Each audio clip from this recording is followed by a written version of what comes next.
são os elementos químicos, as unidades formadoras de todas as coisas, vivas ou mortas. Pois seja, abri bem os ouvidos, porque agora vou dizer-vos a minha palavra sobre os elementos das plantas. São eles essenciais, benéficos e tóxicos. A ocorrência dos essenciais é obrigatória em todas as plantas. Os benéficos podem ocorrer ou não, mas é sempre bom que estejam nas plantas. E os tóxicos, é claro, não devem ocorrer nas plantas. É bom esclarecer que as plantas absorvem tudo que tem no solo, desde que esses elementos estejam disponíveis nas soluções do solo. Então, elas não vão absorver apenas os elementos que elas precisam. Elas vão absorver tudo que possa entrar nas suas células. Como disse Aristóteles, há mais de 2.500 anos, aliás, há um pouco mais de 2.300, porque ele viveu em torno de 300 a.C. Então ele falou: as plantas não têm alma para pensar. Então elas absorvem tudo que está no solo. Podem ser esses elementos que entram, também os tóxicos. Então nós vamos falar sobre essas três classes de elementos que as plantas absorvem.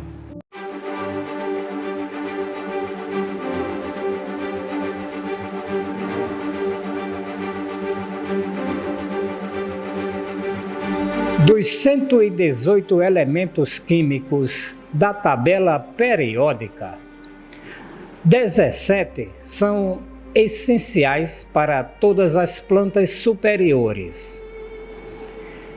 Em 1939, dois cientistas americanos, Daniel Arnold e P. Stutt, lançaram os critérios de essencialidade, os quais são aceitos até hoje pela comunidade científica. Os critérios são os seguintes. Primeiro, na ausência do elemento, a planta não consegue completar o seu ciclo de vida. Segundo, um elemento químico não pode ser substituído por nenhum outro, porque ele tem funções específicas. E terceiro, o elemento químico deve estar diretamente envolvido no metabolismo vegetal ou deve fazer parte de um evento específico do metabolismo, por exemplo, uma ativação enzimática. Assim, numa jornada científica de 183 anos, ilustres cientistas, utilizando ferramentas como a técnica do elemento faltante em solução nutritiva e alta capacidade dedutiva, estabeleceram a essencialidade de 17 elementos químicos. São eles: carbono, oxigênio, hidrogênio, nitrogênio, fósforo, potássio, cálcio, magnésio, enxofre, boro, cloro, cobre, ferro, manganês, molibdênio, níquel, e zinco. Entre os elementos essenciais, carbono, oxigênio e hidrogênio compõem aproximadamente 90% do tecido vegetal. Eles são abundantes e onipresentes no planeta, sendo obtidos da atmosfera e da água, e compõem o que nós chamamos carboidratos. Os outros elementos essenciais formam o restante do tecido vegetal, ou seja, os outros 10%, sendo chamados de nutrientes minerais. Para as plantas superiores, a essencialidade dos 14 elementos minerais apresentados nesta tabela já está bem estabelecida por inúmeros trabalhos relatados na literatura. Embora os conhecimentos a respeito da necessidade em cloro e níquel sejam restritos a um pequeno número de espécies. Observem que até o elemento cloro, as concentrações na parte aérea das plantas são relativamente pequenas. Isto se deve ao fato de que esses elementos, chamados micronutrientes, são apenas constituintes de enzimas. Por exemplo, o molibdênio compõe a importante enzima chamada nitrato redutase, embora ele participe também da nitrogenase em micro-organismos diazotróficos, ou seja, aqueles que fixam o nitrogênio atmosférico. Por outro lado, os demais elementos, a partir do enxofre, apresentam-se em concentrações mais elevadas no tecido vegetal da parte aérea, sendo os maiores teores observados para o nitrogênio. Isto ocorre porque esses elementos participam de um grande número de compostos nas plantas, como, por exemplo, as proteínas e os ácidos nucleicos, e também em processos osmóticos. Alertamos que esses teores são generalizados e podem variar consideravelmente, dependendo de fatores como idade da planta, espécie vegetal, concentrações de outros nutrientes no meio de crescimento, entre outros. Agora que já conhecemos os nutrientes minerais essenciais, já podemos classificá-los. A primeira classificação, e até hoje a mais aceita, é a que separa os elementos minerais em macro e micronutrientes. Como as denominações sugerem, os macronutrientes são aqueles elementos que ocorrem em maiores concentrações no tecido vegetal. E os micronutrientes são os elementos absorvidos em menores concentrações pelas plantas. Desta forma, os macronutrientes são nitrogênio, fósforo, potássio, cálcio, magnésio e enxofre. E os micronutrientes: boro, cloro, cobre, ferro, manganês, molibdênio, níquel e zinco. Entretanto, esta classificação está longe de ser consensual. Muitos autores argumentam que, em determinadas situações, tanto macro quanto micronutrientes ocorrem no tecido vegetal em concentrações não condizentes com essas denominações. No ano de 2001, os autores Mengel e Kirkby lançaram uma nova classificação baseada no papel fisiológico e bioquímico dos nutrientes minerais, separando-os em 4 grupos. O grupo 1 é formado por nitrogênio e enxofre, nutrientes que, por meio de reações de oxidação e redução realizadas por enzimas, formam compostos orgânicos com o carbono. No segundo grupo, temos os elementos que participam no armazenamento e transferência de energia para os processos metabólicos das plantas e também na integridade estrutural das células vegetais. Os elementos deste grupo são o fósforo e o boro.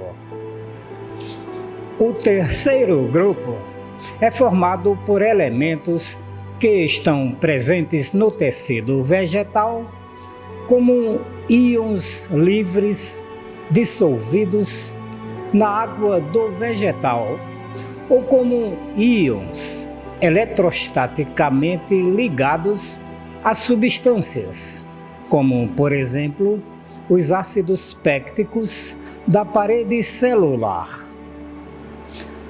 Os elementos deste grupo têm importantes funções como cofatores ou ativadores enzimáticos e na regulação de potenciais osmóticos nas células vegetais.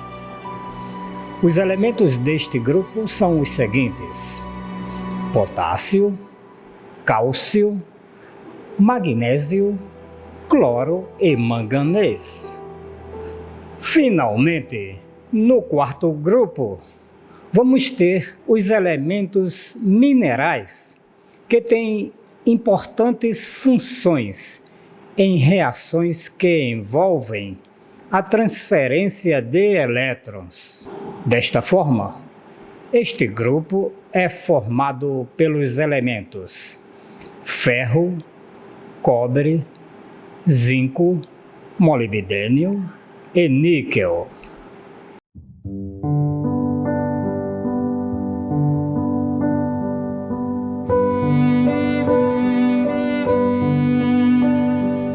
Elementos que estimulam o crescimento das plantas, mas não são essenciais, ou que são essenciais apenas para algumas espécies vegetais ou sob condições específicas, são denominados elementos benéficos.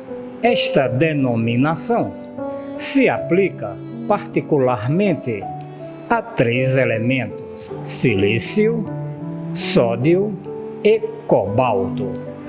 Com o desenvolvimento da química analítica e métodos que reduzem a contaminação no meio de crescimento, experimentos podem levar no futuro a aumentar esta lista. Neste sentido, elementos como vanádio e selênio estão sob investigação, podendo, em um futuro próximo, integrar a lista dos benéficos. Não vamos aqui entrar em detalhes sobre esses elementos, uma vez que eles são discutidos em vídeos específicos disponíveis no nosso canal.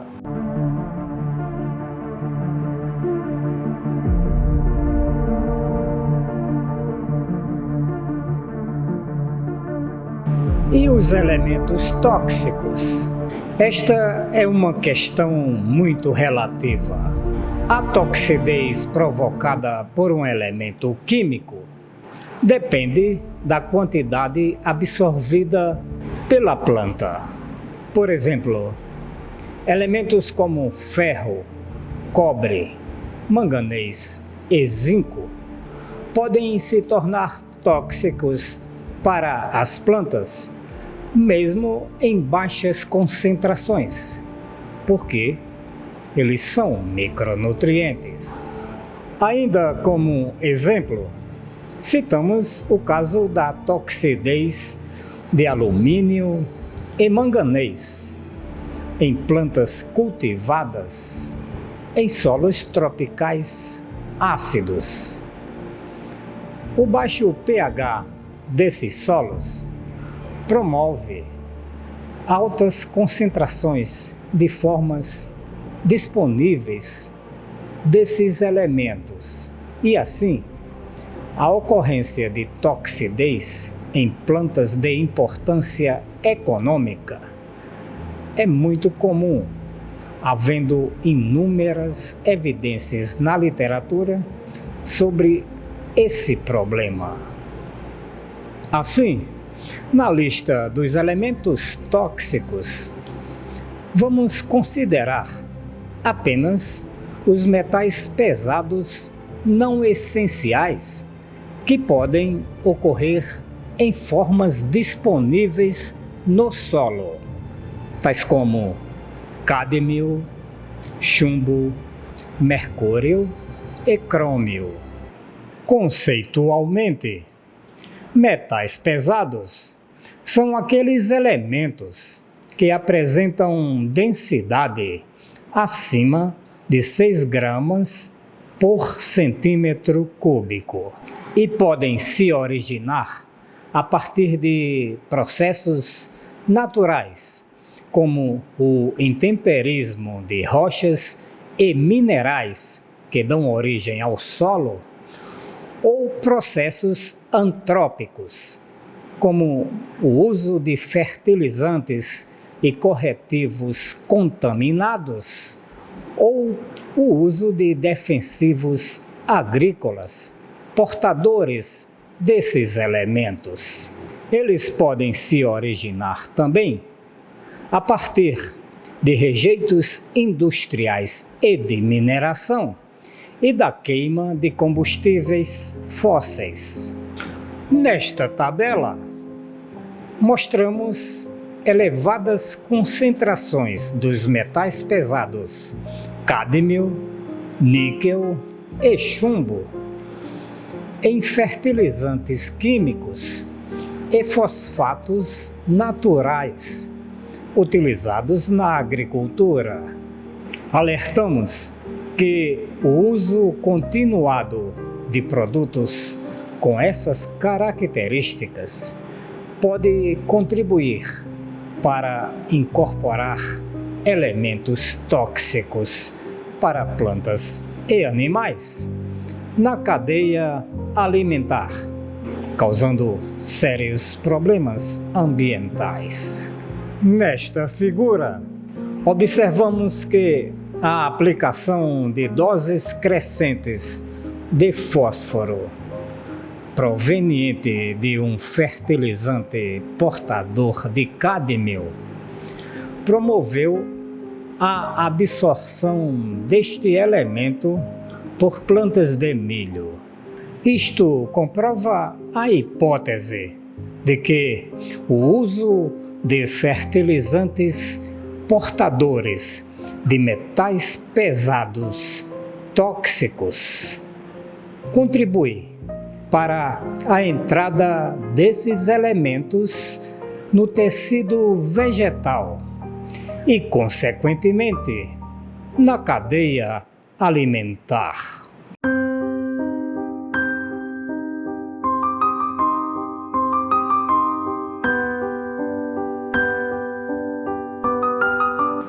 Era isto que tínhamos para hoje. Obrigado por assistirem até aqui. Vejo vocês na próxima aula. Tchau!